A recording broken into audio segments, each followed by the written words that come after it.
Bismillahirrahmanirrahim. I guess this is May the 16th, 2017. Before getting started, I wanted to relate to something that we were talking about yesterday and something that happened during the last Sunday's program. Last Sunday's program, when we were going out directly, it was some people locking in to the, Comments. and making comments. Okay.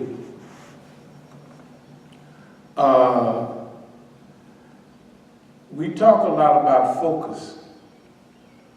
Okay, so my comment on those people that are viewing, most of the people who are viewing because they want to know. You check most of the comments, except for one kind of crackpot, okay?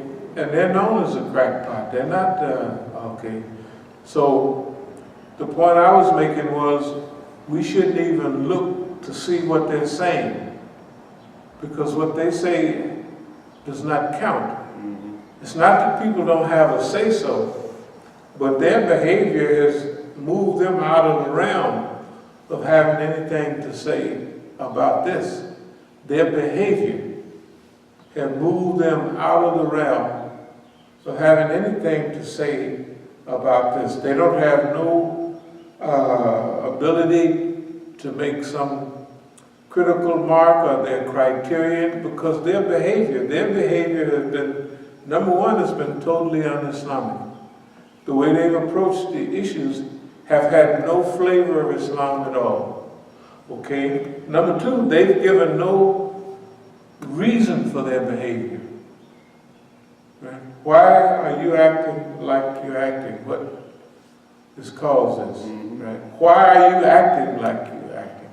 Has something happened historically? Has something happened to you from this community that caused you to act the way you do? Or is somebody encouraging you to do that? Or what it is? Okay, now when we think about Oakland, we think about it in terms of some historical process. There's one thing I want to say, it may sound a little arrogant, but it's not. It's just a certain type of reality. Number one, with all of the activities that they have had against Masjid al-Islam, against the As-Sabiqun, while they have actually signed the pledge, their name is on the pledge, okay, now, that means that they had a responsibility to act up to that pledge, especially in the case where if the leadership had 100 things they were supposed to commit to, and they committed to 110 or 20, and they lived it out, then if you relinquish your pledge to that idea, to that movement, that's your business. The other point is, when we talk about responsibility, that means ability. We always call it the ability to respond.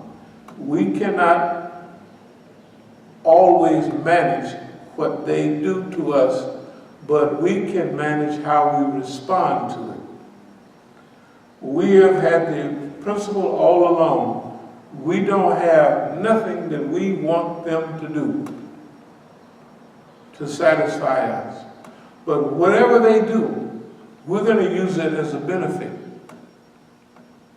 And when we talk about Oakland, Stalingrad to Oakland, just get on the internet. Have you ever looked up Stalingrad?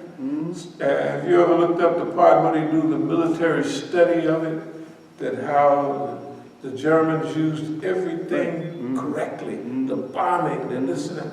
But the bombing blew up the whole street, so the beautiful tanks the Germans had couldn't go down the street without stopping. couldn't shoot up the tax. They couldn't shoot up, they couldn't, everything that they had. To understand how bad we've done them, they'd have to study Stalingrad. Why is a person calling Stalingrad Oakland? You would get an idea if last week RT did a thing on the patriotic war. You see how Russian television did a thing on the patriotic war. They had marching and they were showing films on Leningrad and Stalingrad, and 1.6 million people died of cold and starvation in Leningrad. How much bread that they had to work in factories, and it was so many grams and all that. That's what people have had to go through to achieve certain things. Our people in Palestine are suffering way, way worse than we are. And everybody else. Oh, the world is, what is Yemen? The only place in the Middle East is doing this big and doing without a lot of real fitna technically is Iran. One of the fitna Iranians said yesterday on the Iranian thing how well Iran was doing compared to everybody else. But the point I want to make about Oakland is, and our attitude toward those people there, we have to continuously remind ourselves and remind people what we're doing.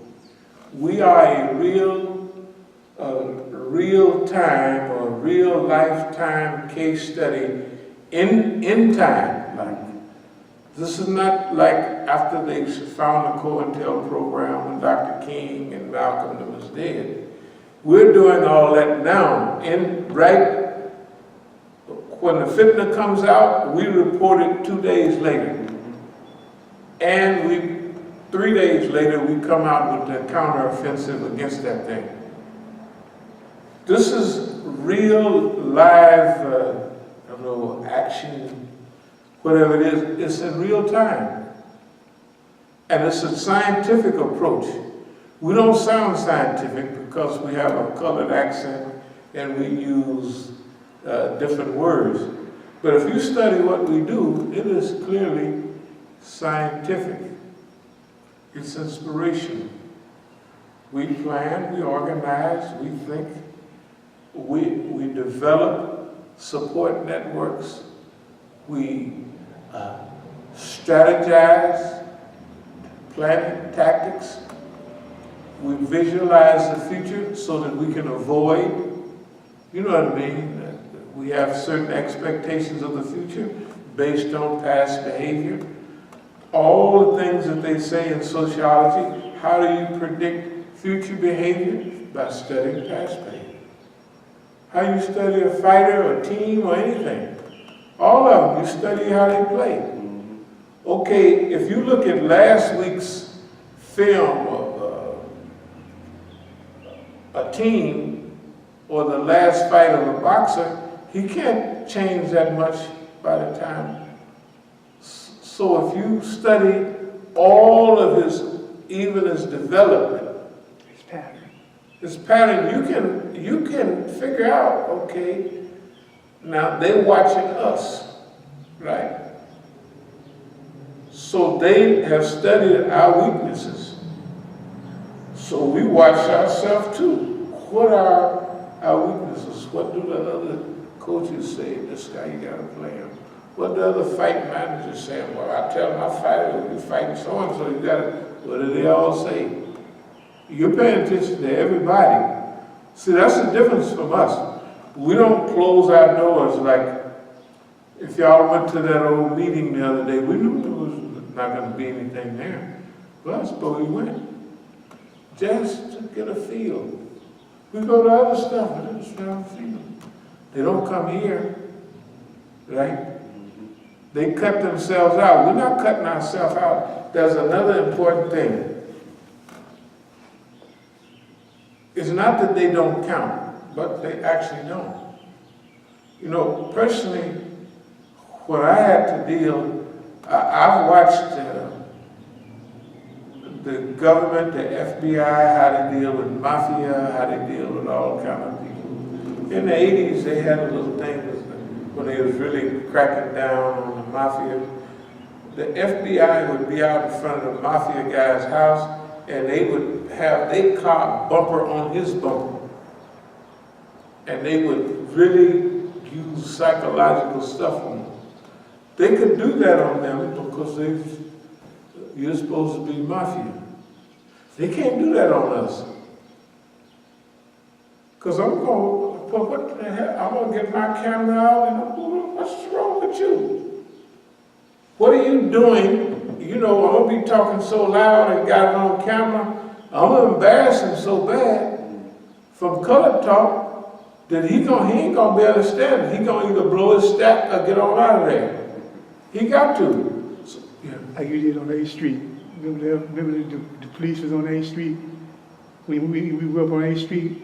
He came out there and told me, he said, what are y'all doing here? You don't live in the neighborhood. Mm-hmm. And y'all turn around and get on out of here. And that's exactly what they did. They turned around and they went on down the street. Well, they actually, that's not their neighborhood, it's ours. The other thing is,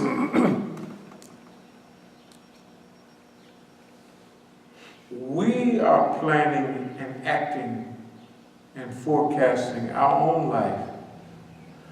What they say to us and about us is not real. Therefore, we don't answer to nothing they say. Not only we know it ain't nothing, the people in Oakland know it's not anything. And the people in Oakland are they're gonna have to justify their behavior in all of this. Ain't nobody going nowhere.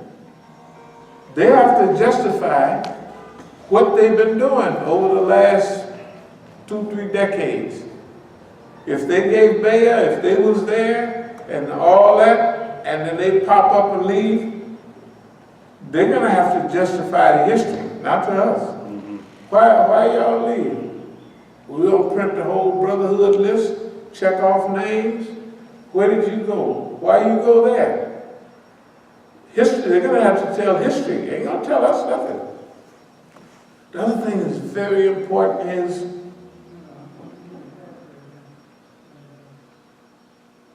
they do not do anything to help us, right? Mm-hmm.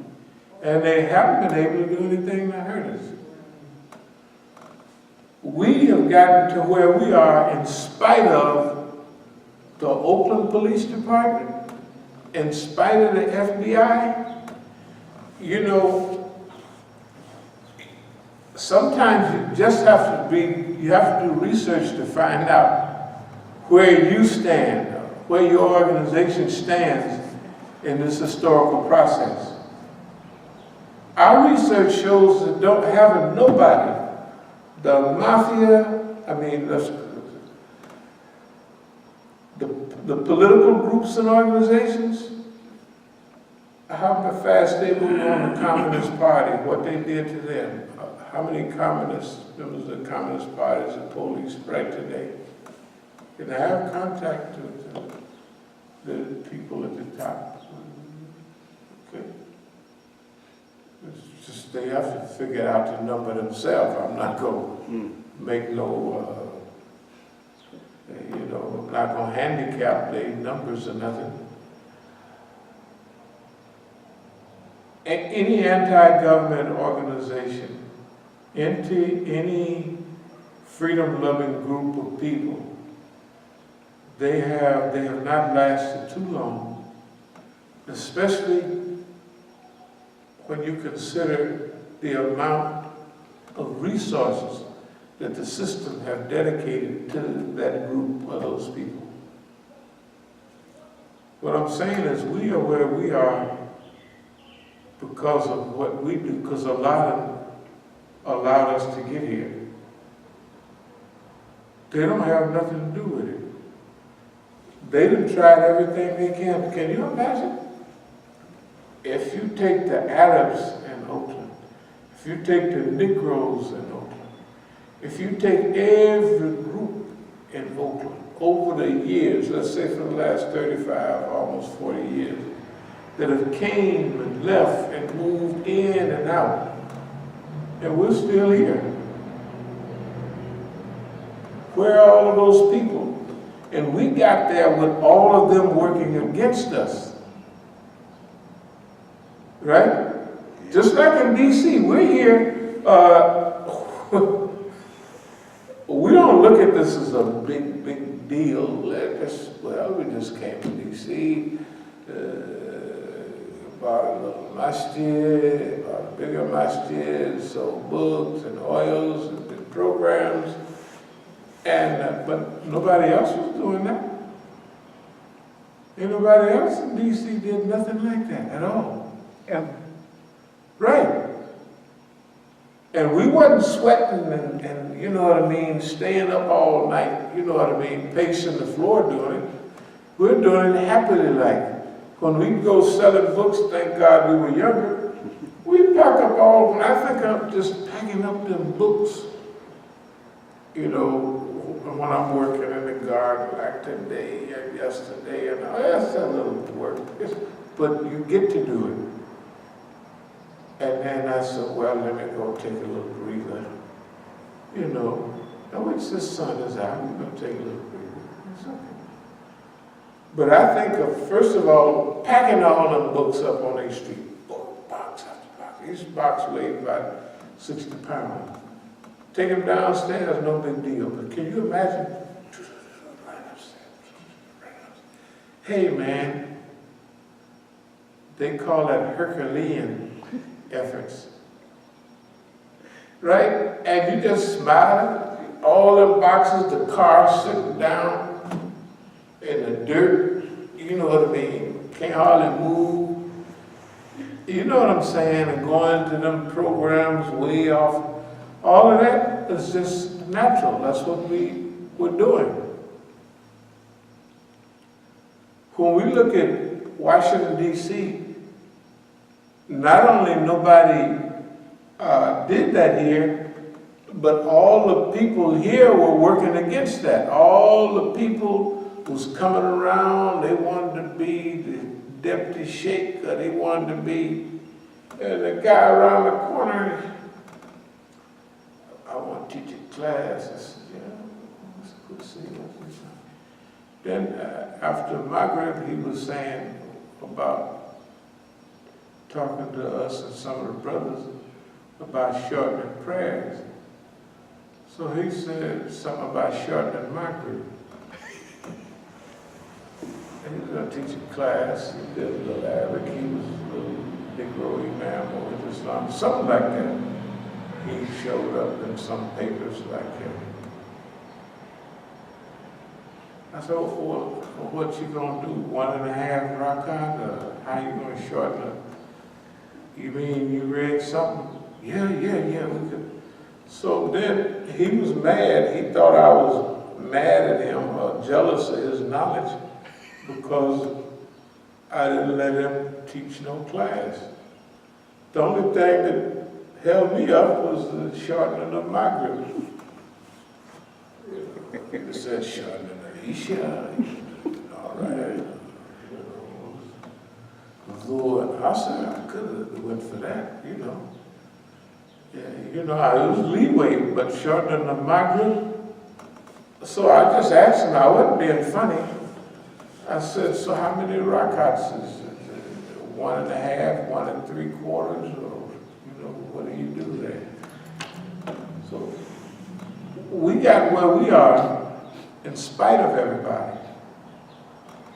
So the point is, we never let those people have anything to do with the dialogue. In other words, with our focus. Because they have one focus. You can see what they say. I don't read what they say. I have never watched a video. Sometimes I push it and then it pop up and I turn it off because I didn't want to hear. 2 weeks ago, 3 weeks ago, they called and I said, usually I cut them off. I said, what'd you like? I let them talk for a half hour, 45 minutes. And in 3 minutes, they was huffing and puffing, tired, like they didn't have nothing to say. I said, no, you go ahead. And they just kept repeating themselves. They didn't have nothing to say. But still, they're going to have to give an account, a historical account. See, I think the people are still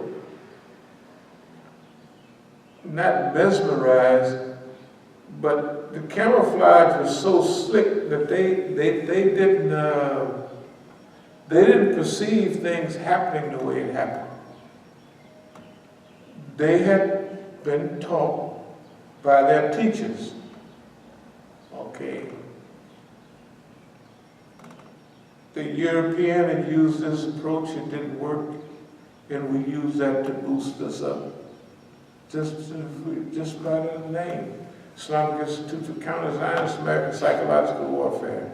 You didn't see us break no sweat about we had I think we had 2 programs around there. Mm-hmm. Sunday dinner, we passed out 3 or 4 flyers. That's it. But those flyers got in the hand of the Zionists, and they put them on the website. For one in Oakland, we might have had 2 there, out there, maybe 3, no more than that. The place becomes world famous. See,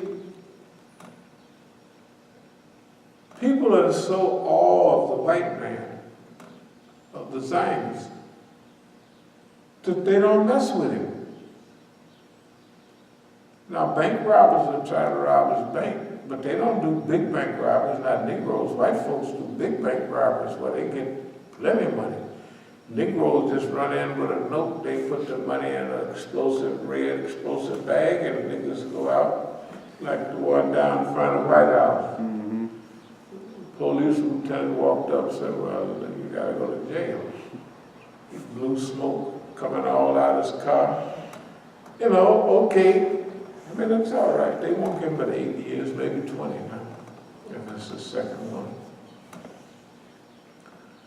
So, they still do not believe some kind of way what we've done to the system. Did we throw them out of character? And if it's true that they put all of our stuff, Steve Emerson, Daniel Pipes, and what's his name? Abe Fox. Abe Foxman. I'm #1 guy for a few years on Abe Foxman. He mentioned me every time he opened his mouth. Right? Well, I'm gonna get better publicity than that. He make me public good guy #1, because everybody they talk about that's bad is good, and everybody know it. I don't know what they want you to do to manipulate the system. We spent every bit of, well, we'd already remodeled places. We put a few machines in there, a little office equipment. We didn't spend a whole lot of work, and we got all that publicity. We did. Islamic Institute for Counter-Zionist American Psychological Warfare worked on them better than it was designed to work. At little or no cost. And everybody got free dinners each place. They got nice dinners, you know what I mean, nice atmosphere. And we just got together to have a little dinner and a little talk on whatever it is we talked about. They don't understand the gravity of that. That you have an enemy, and you tell him, oh, boss man, you got a pistol. You take that pistol and shoot yourself in the head. He takes out his pistol and shoots himself in the head. What, they can't give you no murder beat. Right? They'll try, they say you rooted the man, he running crazy and made him kill himself. They can probably figure out some kind of way to give you a case. That in itself will be hilarious, because we get to go into court and plead not guilty, and they present all the evidence of how we made them do that, right? Can you see how beautiful all of this is? This is unbelievable. Okay, now, we do feel a little something that definitely the white man get it every bit. He knows what's going to happen. And the Negro knows what's happening.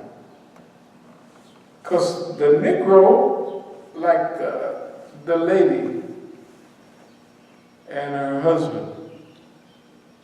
Now, I don't know what's wrong with a guy that he sends his wife out to do all the talking. I don't know what that is.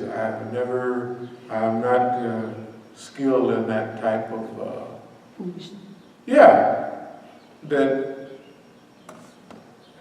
they claim the big Islam, but we have a program, a lot of the people as Arabs, they don't say, hey lady, you can't come in the masjid talking loud and cussing and stuff. They don't know nobody say nothing. Okay, they wouldn't let nobody come into the Yemeni masjid, a lady like that. And then, a lady that has a reputation as trying to strong-arm people for abdul-alim. Well, that's strong-arming girls that can't fight or anything. How you gonna strong-arm somebody that the police can't strong-arm?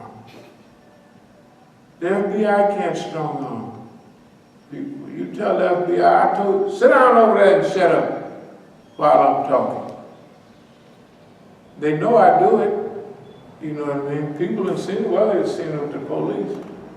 Why, you a B-word, what? Rolling your eyes at me. You know, I mean, okay, if the system can't do it, why would they, I think, I'm not saying we overdo it, did it, but I think we ran them crazy. We wanted to